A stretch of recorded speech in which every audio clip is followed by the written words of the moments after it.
But I want to start by giving just a quick word of testimony how I got into this about 37 years ago. I was in the Marine Corps stationed in Okinawa. I was a corporal at the time, and I was stationed with 3rd Marine Division there, 9th Marine Regiment. And two of the first guys, now I'd only been saved about 6 months, so you have some context. So I was a novice Christian. Really didn't know much about local church or Bible or stuff like that. I had memorized Romans 5:8 and a couple other scriptures, but I didn't know a lot.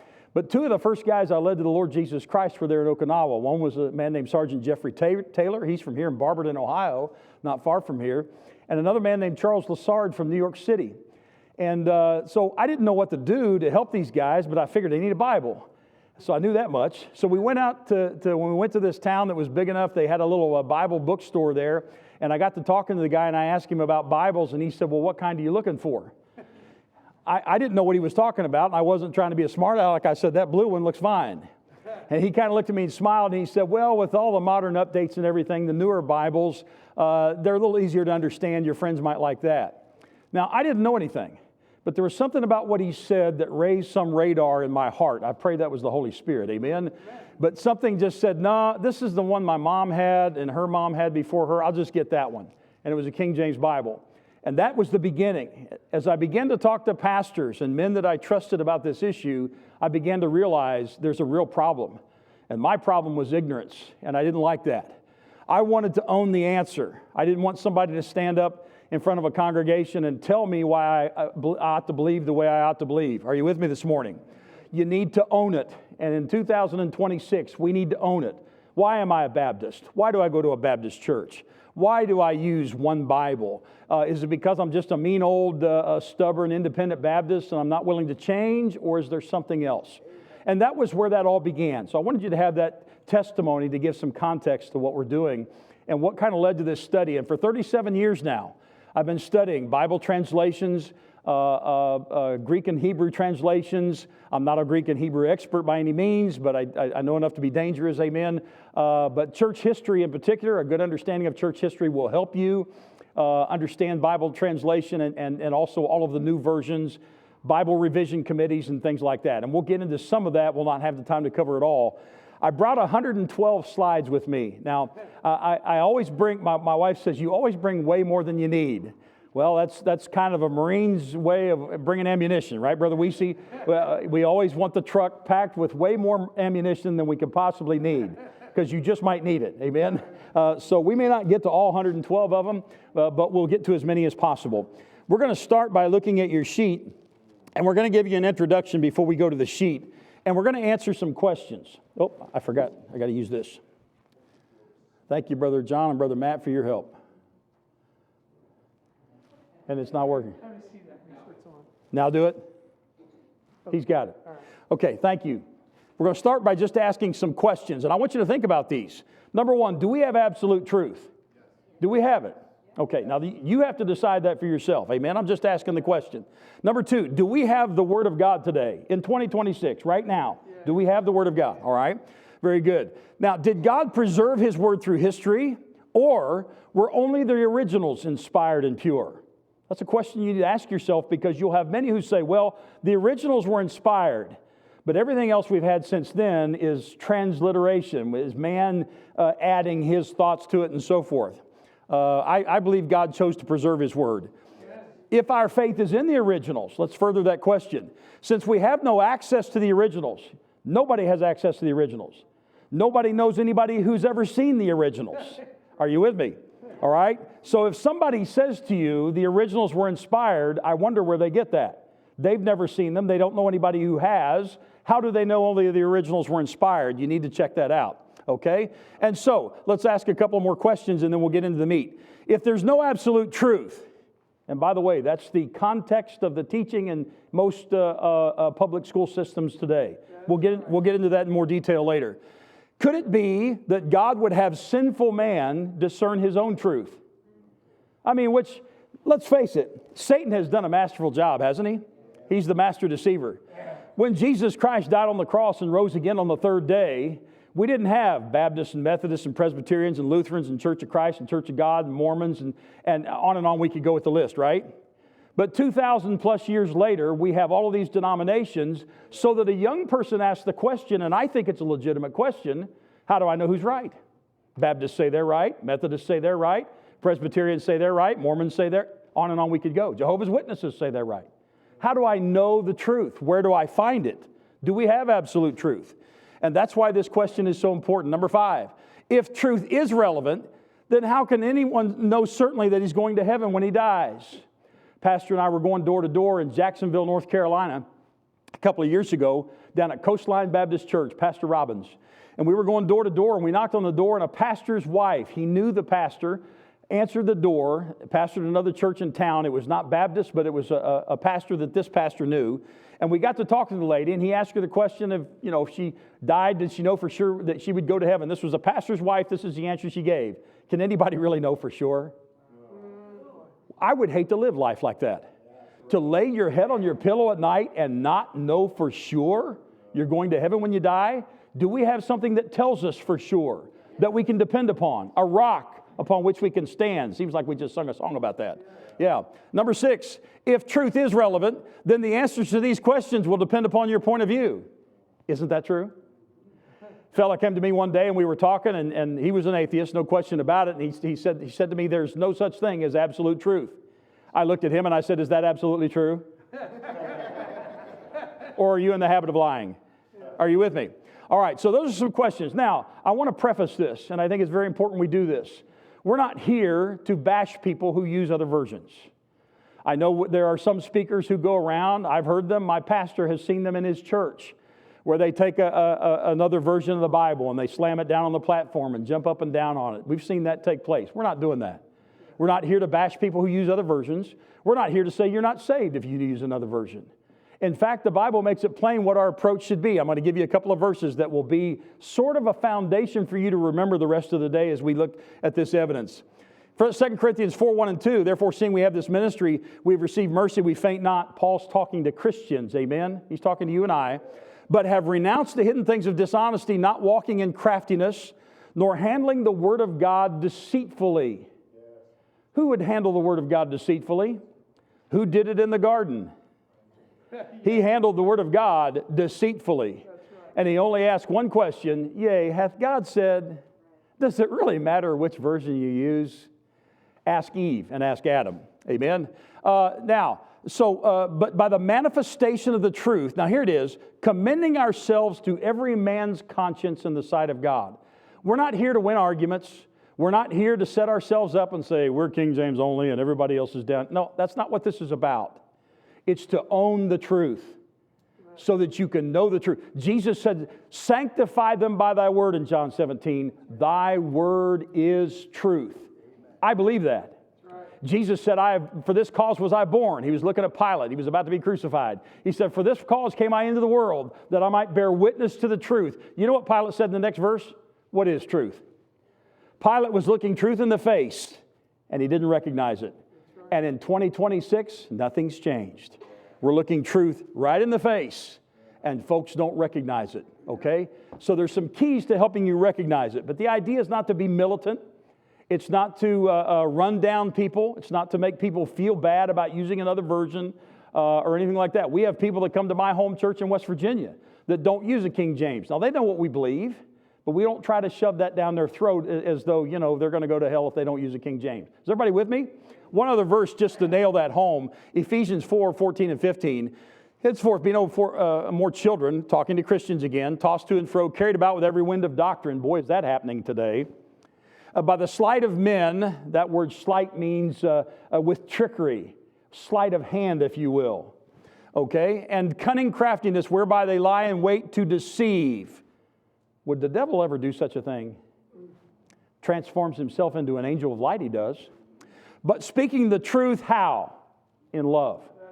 And that's the key context I want you to remember. We're going to show you some things that are going to make it very clear as to why this preacher believes that the King James Bible is the Word of God without error.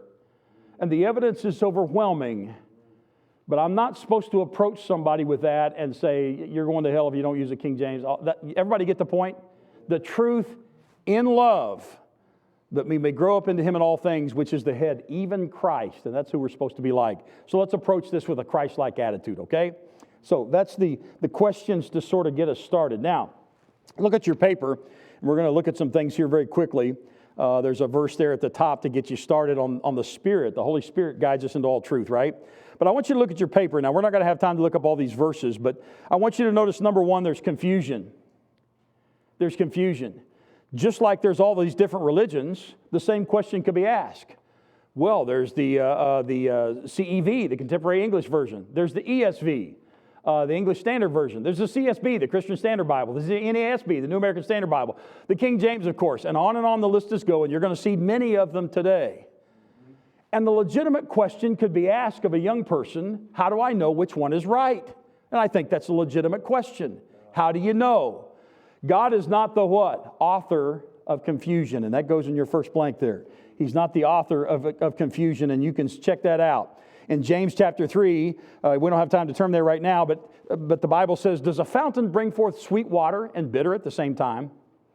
That's a rhetorical question. It does not. Things that are different are not the same. If you can't discriminate between a red light and a green light, you probably shouldn't be driving a car. Can I get a witness? If you can't discriminate between your hands and your feet, I'm not sure I want you baking my next cake. Amen?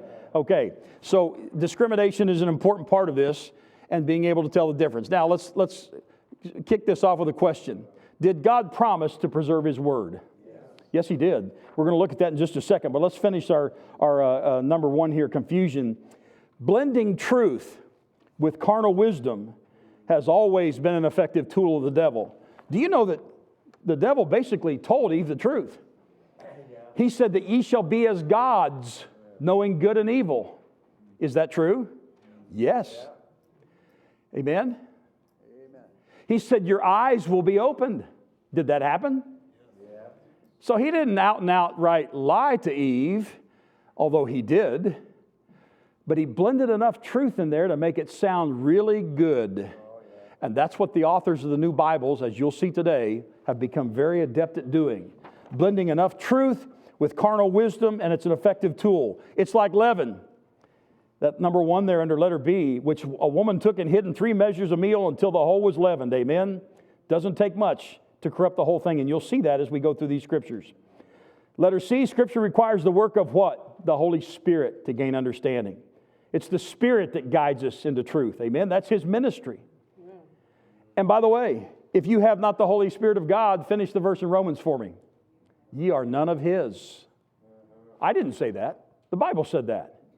And what does it take to understand spiritual things? The Spirit. 1 Corinthians chapter 1 and chapter 2. Amen?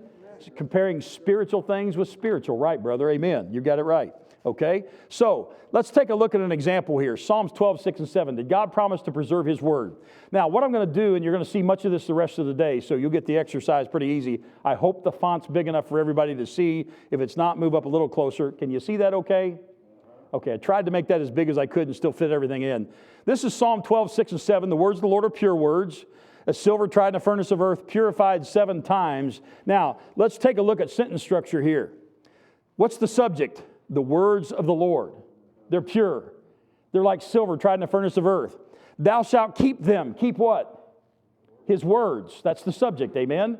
You all understand English. You can keep this together. Thou shalt keep them, O Lord. Thou shalt preserve them. Preserve what? His words. From this generation and for how long? Jesus said, heaven and earth shall pass away, but my words shall never pass away. Isaiah said that the flower withereth, the grass thereof falleth away, but the word of our God shall stand forever. Amen. So God has promised to preserve His Word. Now, let's take a look, and you're going to notice, I don't want you to think I'm picking on any one other translation. So we're going to have them all up here today, all right? And you're going to get to see a look. And by the way, I have checked these out for myself. But let's take a look at the number one selling Bible right now, although it's about to be surpassed, I believe, not by the King James. The NIV, the New International Version. The words of the Lord are flawless. They're like silver purified in a crucible, like gold refined 7 times. You, Lord, will keep the needy safe and will protect us forever from the wicked. How many see a change here? Somebody's messing around. Who doesn't want us to know that we have absolute truth? Amen? Who doesn't want us to know that we have the Word of God? That's pretty slick, isn't it? and the devil is crafty. And so that's Psalm 12, 6 and 7. Now we're going to look at a lot more. Let's go to number 2 on your paper. I want to get through this rather quickly because time will get away from us if I don't. Conviction, that's the act of proving. You know the Holy Spirit does that? The Bible says in John chapter 16 that it's the Spirit that reproves. That's what that word means. It's a courtroom word. To prove beyond reasonable doubt. To reprove us of what? Sin. Whose sin? Our sin. Of righteousness. Whose righteousness? Not ours. The righteousness of Jesus Christ. Amen? And of judgment. No man's ever going to get saved if he doesn't believe in a judgment. Get saved from what? Why be saved? Are you with me? And so it's the Holy Spirit's ministry, amen, to prove to us that He's preserved the Word of God. He's the teacher. So look at your paper. Whom or what is your final authority? And that's a question I want you to ask yourself.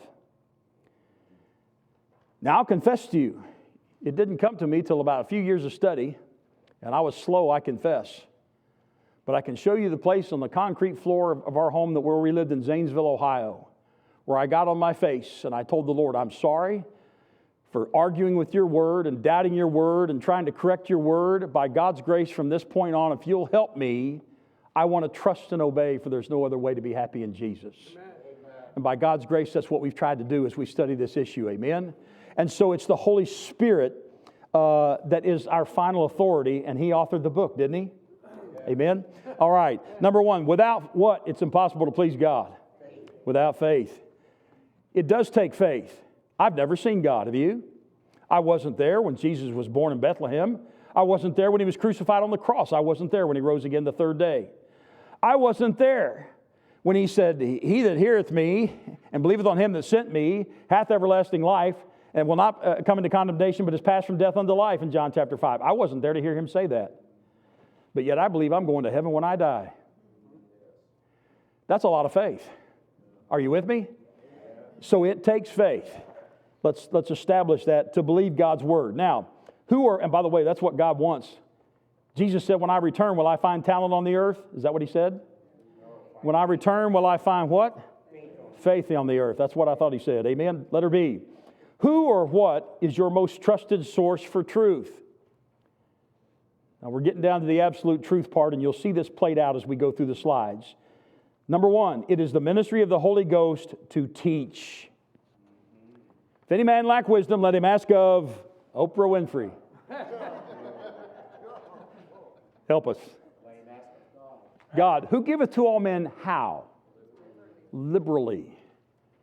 You know what I found? Contrary to what many people believe, our God's not holding a carrot stick of knowledge out there, waiting for us to jump up and grab it, and just before we grab it, He sadistically jerks it away. That's not the character of our God. He wants us to know Him. He has predestinated us not to go to heaven or hell. He has predestinated us, this is the purpose of predestination, to be conformed to the image of His dear Son. Amen. Amen. That's His purpose for our life. And so, who or what is your most trusted source for truth? So, and number 1, the Holy Ghost ministry to teach. Now, let's take a look at some things as we begin to get into this. We'll deal with some arguments as we go throughout the day. And if you have questions that you want me to deal with after the Sunday school hour, get with me after Sunday school or after the morning service, and we'll deal with it again in the Sunday evening service, if that's fair, Pastor. All right, let's take a look at some things. Oh, by the way, I forgot to mention this, but in addition to listing Bible verses, you'll see that I've also read these other versions. Anything I put up there, I've personally looked at. You'll see this exact same changing thou shalt keep the Word of God, preserving the Word of God, to keeping us safe in all of the other versions. The RSV, the New Century Version, the Contemporary English Version, Holman Christian Standard Bible, and the rest of those, okay? So all of those changes are made there. You'll find that all of them read just about the same, except contrary to the King James. It becomes extremely obvious to you somebody's messing around, amen? And we know who that somebody is. Now, somebody would say, well, it's Old English. No, this is Old English. Old English was written between 700 and 1100 AD. That's a Bible verse. By the way, one of my favorites. I love this Bible verse. I'll give you a hint. It's out of the book of Numbers. Anybody recognize it? Come on, surely somebody here can read Old English. No, Old English. This is the verse. But as truly as I live, all the earth shall be filled with the glory of the Lord. Anybody know the verse yet? Numbers chapter 14. The children of Israel refused to go into Kadesh Barnea, God got on to him and said, listen, you may not give me the glory, but I'm going to get it. And may I say to you in 2026, the question is not God's going to get in on his glory. The question is, are you and I going to get in on it? I want in. Amen? Praise the Lord. So that's Numbers chapter 14, verse 21. If you want to talk about Middle English, that was about 1100 to 15. That would be John Wycliffe's time, if you're familiar with Wycliffe, Bible history and Bible translation. Here's a Bible verse for you. Now, this is one of my favorites. Middle English, a little easier to read. One of my favorite Bible verses. Anybody got this yet? Come on, surely everybody in the room's got it. This is Middle English. Nope. There's the verse. Behold, God is my salvation. I will trust and not be afraid. For the Lord Jehovah is my strength and my song. He also has become my salvation. Anybody know the verse? Isaiah chapter 12 and verse 2. Amen? All right. So it's not Middle English and it's not Old English. So let's go to a verse before we look at number 3. 2 Timothy chapter 2 verse 15. You're familiar with this verse. Study to show thyself approved unto God. Workman that needeth not be ashamed, rightly what? Dividing the word of truth. Let's take a look at the Good News translation. I don't pick on any one translation. What I want you to see is they all pretty much read the same. They all try to correct the King James in the same way because they come from the same corrupt set of texts, which you'll see later as we move along. All right?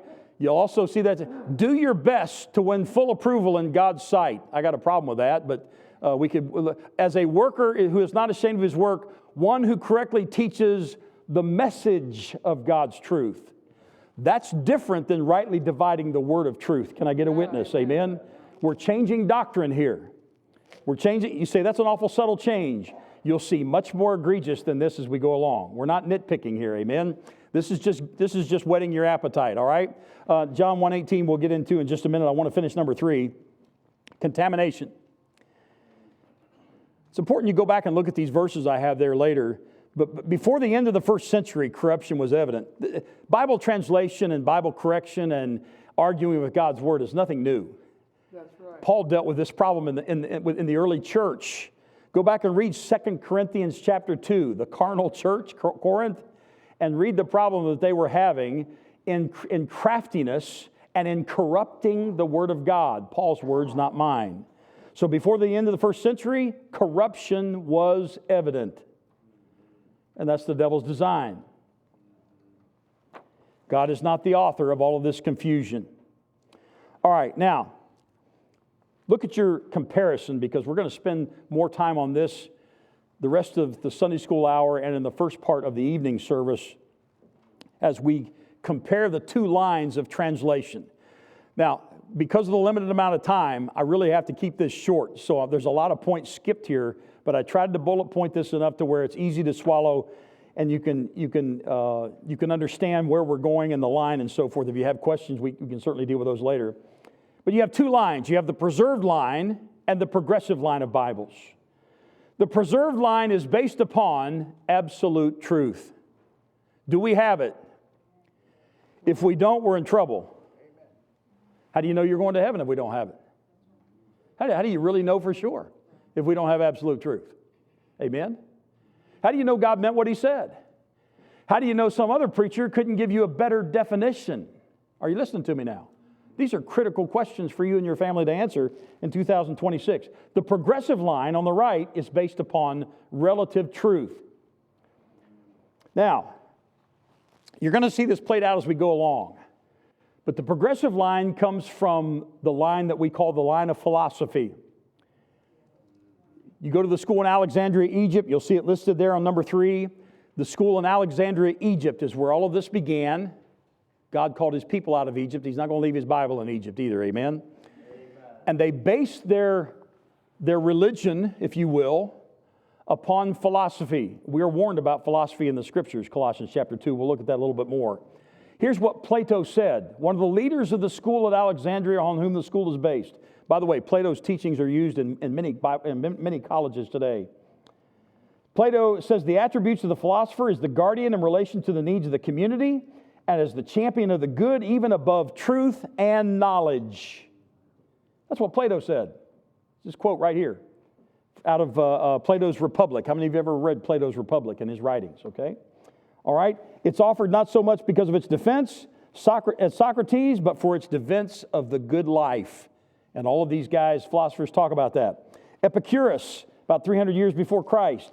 Epicurus says that to liberate mankind from the superstition and the fear of death, and it is insistent upon pleasure and the prerequisite of a wise and righteous existence, Epicurus expounded the serene way of life is as the highest good. You know what Proverbs says? A man that loveth pleasure shall not live. That's what Proverbs 21 says. We're warned about that in the Scriptures. Tell me we don't have a society today consumed in that. In the fragments of Epicurus's fragments, he writes this word: the beginning and root of all good is the pleasure of the stomach. Even wisdom and culture must be referred to this. Quickly, Epictetus, about 60 years before Christ, right around the time of Julius Caesar. Man by the act of will can attain great moral stature. By self-control he can master himself and contribute to the good life of his fellow men. I read where the heart of man is deceitful above all things and desperately wicked. Who can know it? That's a little contrary to what I read in the philosophers. What are you saying? I could go on and on. Let me read you one more, because a lot of people put stock in this fellow, John Dewey. How many of you have heard of the Dewey Decimal System? You knew he was an atheist, right? Absolute atheist. He says, where morals are concerned with conduct, it grows out of specific empirical facts. Almost all influential moral theories, with the exception of the utilitarian, have refused to admit this idea. For Christendom as a whole, he's addressing us now, morality has been connected with supernatural commands. Well, he's right about that. Our God is supernatural. Rewards and penalties. Those who have escaped this superstition have contented themselves with covering the difference between this world and the next into a distinction between the actual and the idea of what is and what should be. John Dewey. I don't know about you, but I'd stay away from philosophy. Are you with me? I'd stick with absolute truth. And that's the basic foundation of where we're headed in this study. Now, let's get into the slides, because time will get away from us very quickly. Let's look at John 1:18. And you're going to find something here. Look at this list on the preserved side versus the progressive side very quickly. The preserved side, number one, believes we have the Word of God. Psalm 12, 6, and 7 we've already looked at. The progressives are the ones who say the originals were inspired. Number two, on the preserved side, the Word of God is without error. On the progressive side, enlightenment permits alterations. Boy, that sounds slick, doesn't it? Number three, the basis of the preserved Word of God is the believers of the local church. They're the ones who carry this Word along, and that's where a good knowledge of church history. The Petrobrusians, the Moravians, the Montanists, all of them in the early church believed the Word of God was without error. Amen. And the Syriac Peshitta, the first Christians, they were first called Christian where?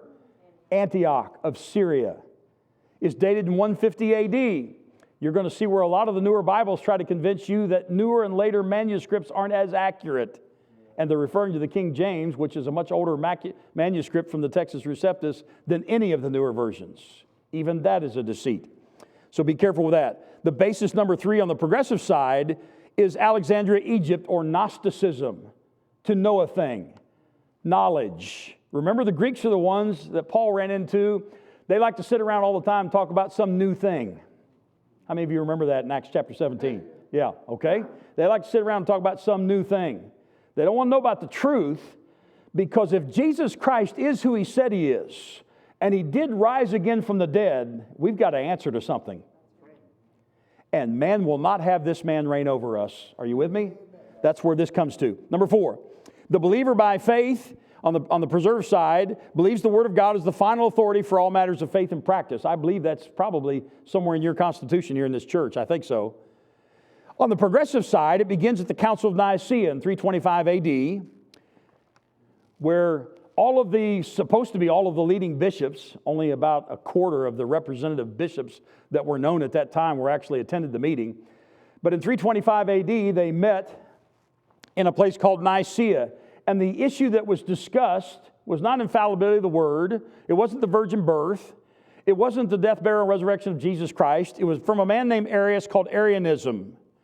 And Arianism teaches this, and I'm building this foundation because you're going to see this the rest of the day in the slides. Arianism teaches that Jesus was not God. He was a demigod. He was like God. Oh, he had some godly traits. He reflected God, but he was not God. Are you with me? That's Arianism. Okay? Later in 381 AD, they had the Council of Constantinople. You want to watch these councils because every time they have one, a Christian's fixing to die. Apollinarianism, named after Apollinaris. And similar, Jesus had a body and a soul, but he was not deity. He was not God. You're going to see this because all of the newer translations are based upon the progressive line of thought, the Alexandrian Egypt line of thought, not the Syrian line and the preserved line. Are you with me? And then number 5, translations preserved through the local church, where in progressives, translations are based upon man's philosophy and education, his ability to change the Word of God. Are you with me? Now let's look at this played out. Here's John 1:18. No man has seen God at any time. The only begotten Son, which is in the bosom of the Father, he hath declared him. All right? Here is the New Century Version. No one's ever seen God, but God the only Son is very close to the Father. How many of you see a switch here? Yeah. He's not very close to the Father. He is God. Amen? He is the only, not the only Son, the only begotten Son, John 3:16. Are you with me? Important to remember that because you're going to see that played out again. And he has shown us what God is like. That's the Alexandria, Egypt, the progressive way of thinking. He's like God. He's a wonderful man, tremendous man. He shows us what God's like, all the godly attributes, but he's not God. My friend, if he's not God, his blood didn't pay for your sin and mine. Are you with me? Isn't that 1 Peter chapter 1? Being born again, not of corruptible seed, but of incorruptible, by the word of God liveth and abideth for how long? Forever. And for as much as you know that you were not redeemed with corruptible things as silver and gold received by vain conversation, tradition of your fathers, but by the precious what? Blood of Christ. Amen? That's what the Bible says. So better watch that. You'll see that in the footnote there, letter D, the New Century Version. It says, this could be translated. Aren't you glad you have these authorities to help you with this? This could be translated, but the only God is very close to the Father. Some Greek copies, I love that because 98% of the Greek copies favor the Textus Receptus, not the critical text. So they say some Greek copies read, but the only Son is very close to the Father. That's very interesting. Now, and you'll see that same change in the NIV, the NASB, Young's Literal Translation, and the rest of those. All right, let's look at another one. 1 Peter 2:2. As newborn babes, desire the sincere miracle of the Word, that ye may grow thereby. Amen? That ye may grow thereby. That doesn't mean you become closer to being saved. Amen? It's talking about the Christian here. That's right. Amen. The NIV says, like newborn babes, craves pure spiritual milk. Wonder where you get that pure spiritual milk. So that by it you may grow up in your salvation. Subtle, but watch that. You're going to see that much more egregious as we go along, as they love works-based salvation. That's right. Yeah, Jesus didn't pay it all. It's something you got to do. That's the progressive way of thinking. All right? The ESV, now the second leading selling Bible in America, by the way, and fast growing. Amen? The English Standard Version, fast growing, is one of the best sellers in America. Like newborn infants, long for the pure spiritual milk, that by it you may grow up into salvation. Sounds just like the NIV, doesn't it? Mm-hmm. And that's the point I'm making. They all read alike, but not like the King James. You'll find that same change in all of these other versions. Let's move along. We got to go quickly. Psalm 119, 140. Thy word is very pure. I'm glad it is, aren't you? Therefore thy servant loveth it. Well, in the New Living Translation, your promises have been thoroughly tested. That's not the same thing as your word being pure. There's a lot of things that can be thoroughly tested that aren't pure. Are you with me? Yeah. We're changing doctrine. That is why I love them so much. You'll see the same thing in the NIV and all the rest of these other versions, okay? Let's go to Luke 1:27. And in the 6th month, the angel Gabriel was sent from God unto the city of Galilee named Nazareth to a virgin espoused to a man whose name was Joseph of the house of David, and the virgin's name was Mary. How many of you believe that the virgin birth is vital to our salvation? Amen. I do. Yes. Amen. For that was the sinless Son of God, without the seed of corrupt man. Amen. Right. The seed in Mary was the Holy Ghost. Can I get a witness? Well, they don't believe that in the progressive. Here's Philip's translation. Then 6 months after Zechariah's vision, the angel Gabriel was sent from God to a Galilean town, Nazareth by name, to a young woman who was engaged to a man, and the girl's name was Mary. How many see a problem with taking virgin out? Why do we need to take virgin out? Are we making the Bible easier to understand, or does somebody have an issue? Yeah. All right. Again, we're not trying to be mean-spirited here. We're just trying to expose truth and that which is not truth. And you also find that in the Good News Translation and others. Luke 9, 55 and 56, staying in Luke.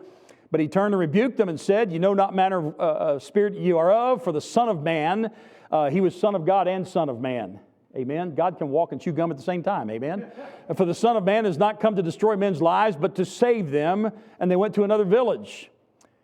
The Christian Standard Bible says, but he turned and rebuked them, and they went to another village. That's it. That's the whole verse. Check me out. I didn't skip anything. I wrote the whole thing down. Check me out on it. Write the verse down. You can find it yourself online.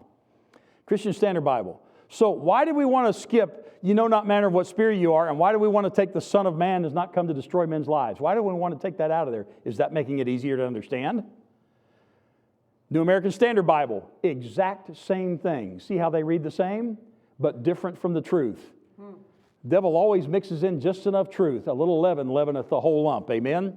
You'll also find that same change made in the NIV and the rest of those translations there. I throw some of these in there from time to time. We're not going to have time to look at all of them, but a quote from John Adams. John Adams, and I throw this in just so you'll know our nation's history, was founded by an awful lot of men who believed the Word of God without error. What Bible did John Adams use? Are you kidding? The King James, 1611. He finds in the New Testament Jesus Christ, amen. He is named in prophecy, and he believes the Word of God is basically what John Adams says there. I'm going to move on for time's sake. Revelation 1:13. In the midst of the seven candlesticks, one like unto the Son of Man. We know who that is. Oh, that's exciting times when we're getting the book of Revelation, amen. Clothed with a garment down to the foot, girt about the paps with a golden girdle, no manger anymore, amen. He is the King of kings and Lord of lords. Amen. Now, let's take a look at the NIV. Among the lampstands was someone like a son, lowercase s, of man. Is there a difference between the capital S Son of Man and a lowercase s Son of Man? I'd say there's a major difference. Right. Attacking the deity of Jesus Christ, just like they did in Alexandria in 325 AD, nothing has changed. You either have absolute truth or you don't. And they don't believe we do, so let's just change it. In the Common English Bible, same thing. I saw someone who looked like the human one. Well, I'm glad of that. Amen. And so some of this does get kind of comical from time to time. But that same change made in all of the other major versions. Let's go to Genesis 22. Abraham said, my son, God will provide himself a lamb. Aren't you glad? What did he say there? He will provide himself. Who's he referring to? Himself. Amen. God came to die on the cross for your sin and mine. Amen. All right? Well, the English Standard Version doesn't believe that. It says Abraham said God will provide for himself. Since when does God need to provide for himself? That's strange doctrine to me. Amen? And you'll find that same change in all these other versions. Psalm 138, verse 2. I will worship toward thy holy temple and praise thy name for thy loving kindness, for thy truth, for thou hast magnified thy word above all thy name. Now listen, we know the Ten Commandments. We know what God thinks of his name. It's a name above every name. Isn't that right? That's right. But he's magnified his word above his name. Now why? You're going to find out more about this tonight. We're going to look at this very thoroughly tonight. Why? Because the word of God's not a what, the word of God's a whom. In the beginning was the... Who was that? Jesus Christ, our Lord. Amen? Well, the Christian Standard Bible, now the third leading selling Bible in America today, very popular Bible among young people. I will bow down toward your holy temple, give thanks to your name. For your constant love and truth, you have exalted your name and your promise above everything else. We just changed doctrine. You say, that's awful subtle. Hang on. It gets much more egregious. But that's subtle enough for me because who is more subtle than any beast of the field? Genesis 3. The serpent. Just ask Eve. You'll see that same change made in all of those other translations. Let's look at Matthew chapter 8. How much time do I have here? Oh, I'm about out. Okay. This will be the last one. Behold, they cried out, saying, what have we to do to thee, Jesus, thou Son of God? Art thou come hither to torment us before the time? The Holman Christian Standard Bible says, what have we to do with you, with us, Son of God? What's missing? Jesus. Why do we want to take Jesus out of that verse? By the way, in over 30 other places in the Holman Christian Standard Bible, they remove Jesus from the text. All of these versions remove Jesus from this text. Amen? We've got a bunch of others we'll show you tonight. That's all the time I have for this morning, Pastor Snow.